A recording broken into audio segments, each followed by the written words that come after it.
So do not fear leadership. Do not fear the work that comes with being a leader.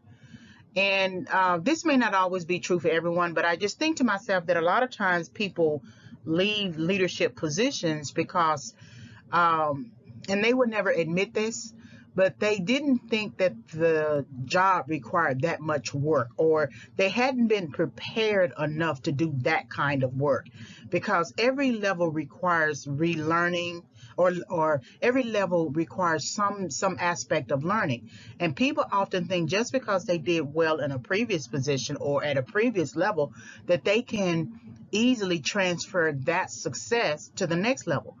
The problem with that is you have transferable skills, but you can't transfer success. That as soon as you get to the next level, it's going to require you to build a work ethic, learn what's going on at that level, learn the types of employees, learn the job, learn the policies, learn the implementation, the strategies, the marketing, the branding. Each level requires a level of learning. Um, Leadership requires preparation, and if you fail to prepare, you will see the consequences of that decision down the road. So, I noticed that politicians, people who become politicians, who were initially in their personal lives, their private lives, they were doctors, right? But then they decide to become a politician.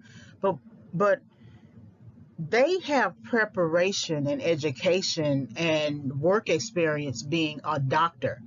I'm not saying that you can't pursue your dream of becoming a politician, but I challenge people who have never taken a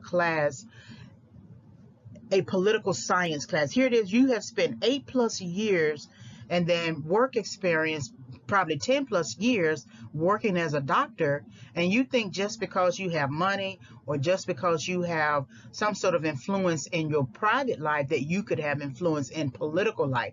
And then you get into the job, you've been elected, and you feel validated. Okay, this was the thing I'm supposed to do. Good.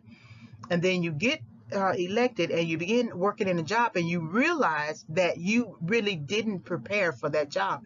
That's why you see many Republicans pushing strategies, because they have run out of ideas. They're trying to eliminate or place voting restrictions in certain cities and states to keep people from voting, right? Cutting down hours, making it a misdemeanor if you give any water to someone standing in line to vote, just all different types of things. That lets you know that they're not really policy making. They're not really being or operating as a politician. They're operating from the standpoint that they really didn't know what they were getting into.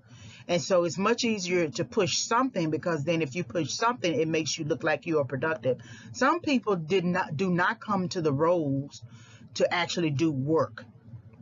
There's a lot of politicians right now who are very loud in their strategies and maintaining their base, but they didn't come there to work. They came there to just be loud.